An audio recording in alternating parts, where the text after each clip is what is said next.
परम पूज्य गुरुदेव परम वंदनीय माता जी के सानिध्य में श्रद्धेय द्वारा रचित युग गीता के प्रथम खंड के अध्याय 10 का आज हम अध्ययन कर रहे हैं, जिसमें श्रद्धेय आज हमें बता रहे हैं व्यवहारिक अध्यात्म का मर्म सिखाता है गीता का कर्मयोग।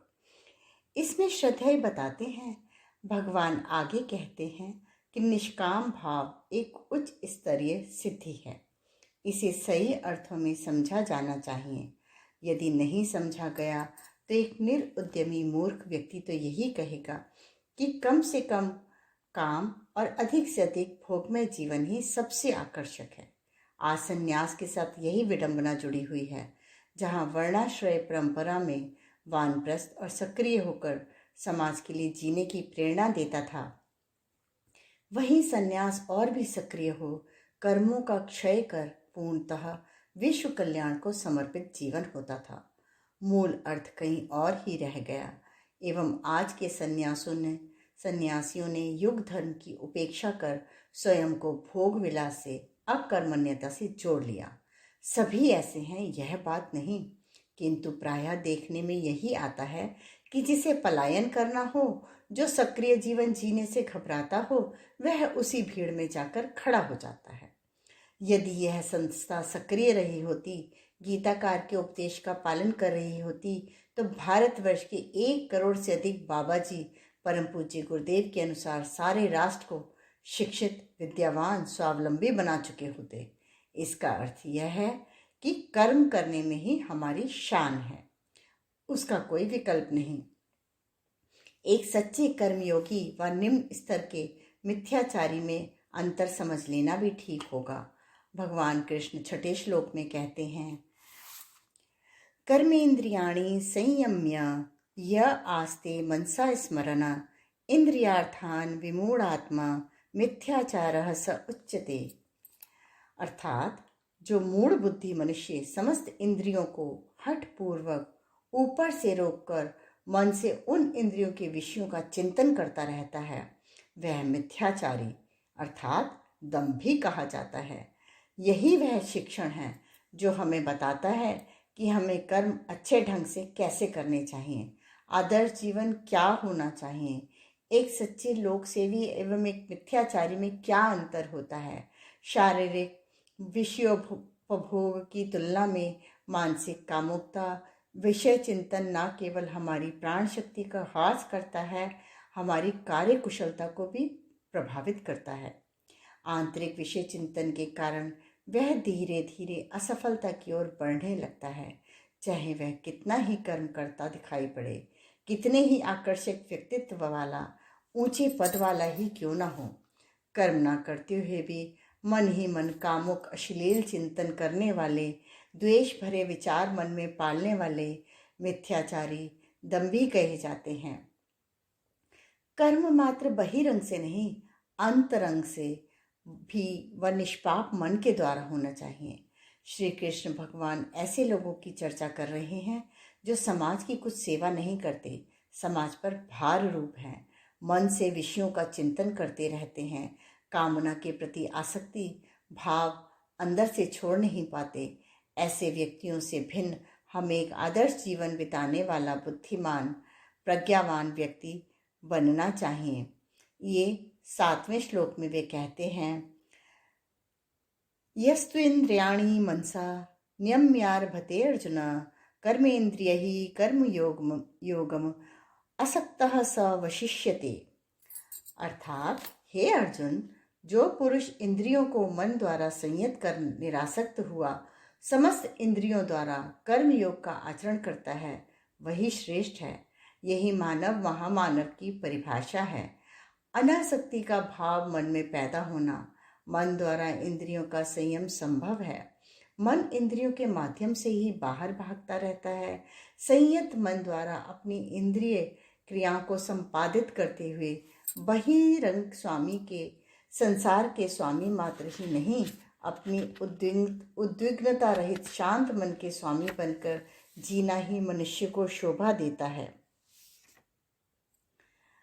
ऐसे व्यक्ति को अनासक्त मन द्वारा संसार में अपने कर्मों का संपादन करना चाहिए। इस अनासक्त को यहीं पर भली भांति समझ लेना चाहिए। श्रद्धेय बता रहे हैं कि इस अनासक्त शब्द को यहीं पर भली भांति समझ लेना चाहिए। यह शब्द गीता योग की मूल धुरी है। आसक्ति का अर्थ है मैं, अहंकार, चाहता हूँ, प्राप्त करने की, भोगने की इच्छा है। अहंकार और अहंकार केंद्रित इच्छा के युग्म को ही आसक्ति कहा गया है। जब श्री कृष्ण अनासक्ति की बात करते हैं तो वह कहते हैं कि अहंकार और अहंता केंद्रित इच्छाओं और वासनाओं से रहित होकर संसार के सेवक बनकर जीना। इसके लिए कर्म क्षेत्र एक ऐसे मंच के समान होता है जहाँ वह बिना नई वासनाएं उत्पन्न किए वर्तमान वासनाओं का क्षय करता चला जाता है। स्वामी विवेकानंद जी कहते हैं, सकाम कर्म जब तक क्षय नहीं हुआ हो तब तक संन्यास किसी काम का नहीं। आद्य शंकराचार्य विवेक चूड़ामणि में कहते हैं, निष्काम कर्म करते हुए जब हम आगे बढ़ते हैं तो हमारे कुसंस्कार ऐसे झड़ते चले जाते हैं कि पता भी नहीं चलता। निष्काम कर्म, बिना आसक्ति से किया गया कर्म ही सबसे बड़ा तप है, योग है। हम जितने भी महामानव देखते हैं सभी कर्म से महान बने हैं, यह विदित हुआ है। निष्काम कर्म ही उनके जीवन की मूल धुरी रहा है।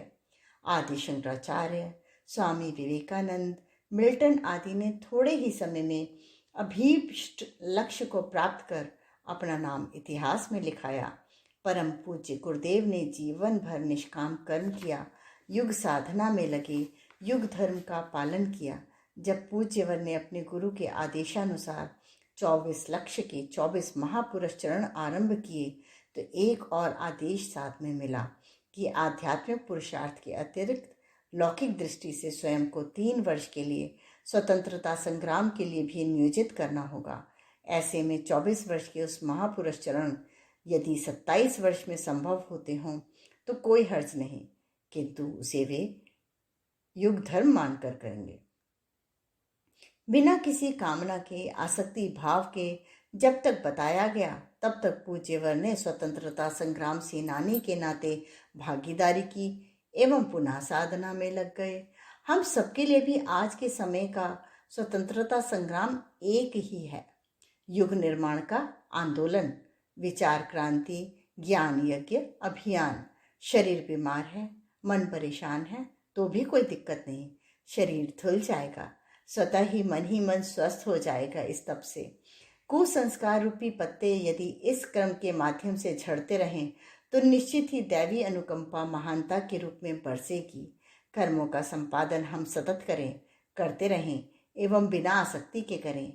अब प्रश्न यह उठता है कि कौन से कर्म करें, किस प्रकृति के कर्म हों।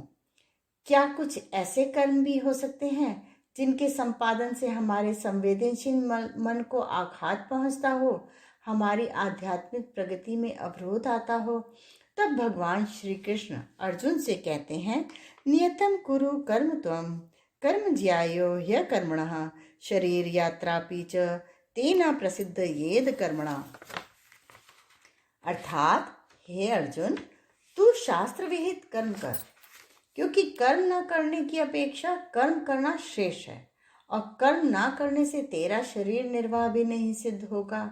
जैसा शास्त्र कहता है, जैसा समय की आवश्यकता के अनुसार जरूरी है, वैसे ही कर्म किए जाने चाहिए। सारी तत्परता, सारी इंद्रियों का नियोजन युग धर्म के निर्वाह में हो।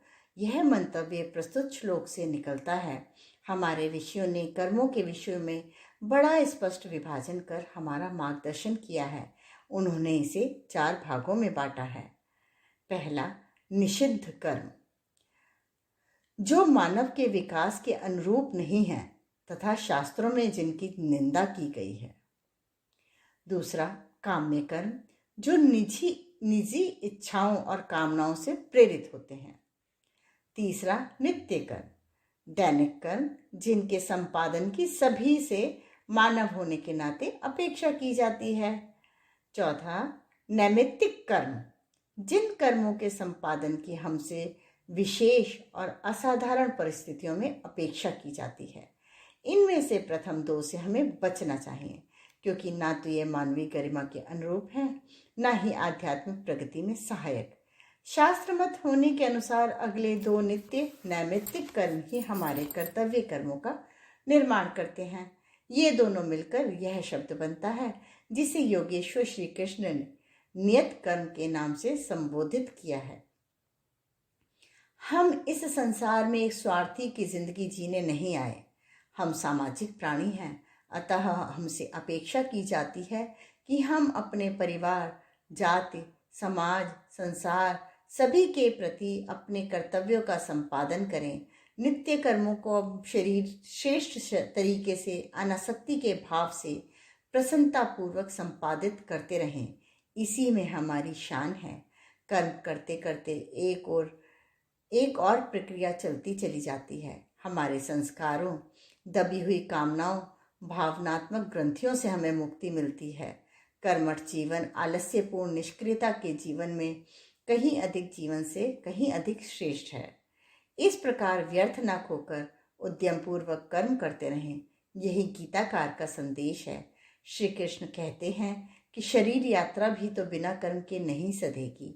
जीवन व्यापार पूरा उद्यम पर टिका है। इसीलिए निर्धारित नियत कर्मों को निष्ठापूर्वक संपन्न करते जाना ही मनुष्य की सर्वांगपूर्ण प्रगति का आधार बनता है। सारे राष्ट्र जो समृद्ध, संपन्न, विकसित कहलाते हैं, इस कर्मठता की धुरी पर चलकर ही उस स्थिति में पहुंचे हैं जहां भी आलस्य, प्रमाद, अकर्मण्यता, वहां निश्चित ही अविकसित, अर्धविकसित, अनगढ़ स्थिति है, यह मानकर चलना चाहिए। हमारे राष्ट्र की भावी प्रगति आर्थिक महाशक्ति के रूप में सफल होने की कुंजी भी यही है, उद्यमशीलता। परम पूज्य गुरुदेव कहते थे कि कर्म करते रहने से शारीरिक श्रम से कुसंस्कार करते हैं। सक्रिय जीवन शारीरिक स्वास्थ्य के लिए स्थूल व सूक्ष्म दोनों दृष्टि से अनिवार्य है। इसीलिए उन्होंने प्रातः जागरण से लेकर संध्या तक कार्यकर्ताओं को नियत कर्म में लगे रहने की प्रेरणा दी। श्रमदान के माध्यम से अहंता को गलाने की और निरंतर इस प्रक्रिया द्वारा अपनी साधना को प्रखर करने की बात कही है। पत्र लेखन, जनसंपर्क, विशिष्ट शोध परक लेखन हमारे लिए गुरु द्वारा निर्धारित नियत कर्म है, तो उसमें श्रमदान नैमित्तिक कर्म है जो हमारे व्यक्तित्व के उच्च स्तरीय विकास का पथ प्रशस्त करता है। कर्म करते रहने से अंतःकरण की शुद्धि होती है एवं हमें उसे योग साधना मानकर नियमित करना चाहिए। श्री अरविंद नियत कर्म की व्याख्या करते हुए लिखते हैं कि यह शब्द पिछले श्लोक के नियम्य शब्द का तात्पर्य लेकर मुक्त बुद्धि द्वारा नियत किया हुआ निष्काम कर्म है। मनसा नियम्यारभते कर्म योगम, यह उद्धरण 7वें श्लोक में अर्थात आया है। अर्थात जो कोई मन से इंद्रियों का नियमन करते हुए कर्मेंद्रियों द्वारा कर्मयोग करता है वही श्रेष्ठ है। इसी का सार अगले श्लोक में नियतम कुरु कर्म त्वम के माध्यम से प्रस्तुत है। इसका अर्थ यह कोई वेदोक्त, याज्ञिक, अनुष्ठान परक नित्य कर्म व दिनचर्या मात्र से नहीं लिया जाना चाहिए। यह श्रेष्ठ स्तर का निष्काम कर्म ही है जिसकी व्याख्या गीताकार ने की है। गीता की शिक्षा अनघड़ नहीं है, लौकिक स्तर की भी नहीं है। गीता का शिक्षण अति गंभीर स्तर का व सूक्ष्मतम है, सर्वकालीन है, सब मनुष्यों के लिए है।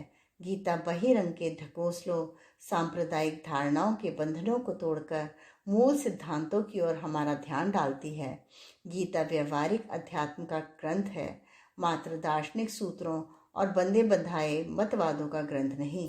गीता की इसी शिक्षा को जो नियत कर्म की व्याख्या के माध्यम से बताई गई है, यदि भली भांति समझ लिया जाए तो कर्मयोग का कखहरा हमारी समझ में आ जाएगा। वह कर्म फिर कामना से मुक्त होकर किया जाएगा, बिना किसी फल की अपेक्षा के संपन्न होगा। परंतु ऐसा हो पाता है क्या? पुण्य संचय, देश सेवा, मानव समाज की सेवा साधना भी कर्म के उत्प्रेरक कारण हो सकते हैं। फिर कर्म कामना से मुक्त कैसे हो, इसकी व्याख्या इस माध्यम के अगले श्लोक में है। जहाँ यज्ञार्थाय कर्म करने की बात कही गई है, इसी में आसक्ति से मुक्त होकर यज्ञ के निमित्त कर्म करने की बात बड़े विस्तार से समझाई गई है। यहाँ कर्म के विषय में थोड़ा चिंतन परम पूज्य गुरुदेव की लेखनी से परिप्रेक्ष्य में प्रस्तुत है। परम पूज्य गुरुदेव नियत कर्म की परिभाषा ऐसी जीवनचर्या के रूप में करते हैं जिसमें आत्म कल्याण और लोक कल्याण के दोनों प्रयोजन पूरे होते हैं। साथ ही निर्वाह और परिवार पोषण में भी किसी को कोई कठिनाई अनुभव ना होती हो। वे लिखते हैं 8 घंटे कमाने के लिए, 7 घंटे विश्राम के लिए, 5 घंटे घरेलू कामकाजों से निपटने के लिए ठीक प्रकार से निकाले जा सके तो नित्य कुआं खोदने पानी पीने वालों की निर्वाह आवश्यकता भली प्रकार पूरी हो सकती है। साथ ही 4 घंटे का समय सामयिक परमार्थ प्रयोजनों की पूर्ति के लिए नित्य सरलता पूर्वक निकाला जा सकता है। जो भी अवकाश के दिन मिलते हों उन्हें युग सृजन में लगाने की व्यवस्था बनाएं तो कहीं अधिक स्फूर्ति और समय की सार्थकता का आनंद लिया जा सकता है। पूज्यवर की दृष्टि में यह समय दान ही इस समय का नियत कर्म है, युग धर्म है। महापूर्णाहुति पुस्तक माला क्रम संख्या 20 के रूप में प्रकाशित पुस्तक समय दान ही युग धर्म में महाकाल की अंशधर सत्ता ने लिखा है। युग परिवर्तन के इस पराक्रम में दुष्वृत्तियों का उन्मूलन और सत प्रवृत्ति संवर्धन ये 2 ही प्रधान कार्य हैं।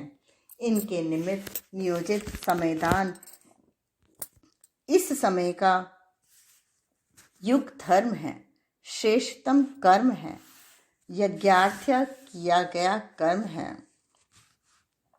आज का स्वाध्याय यही समाप्त होता है। धन्यवाद।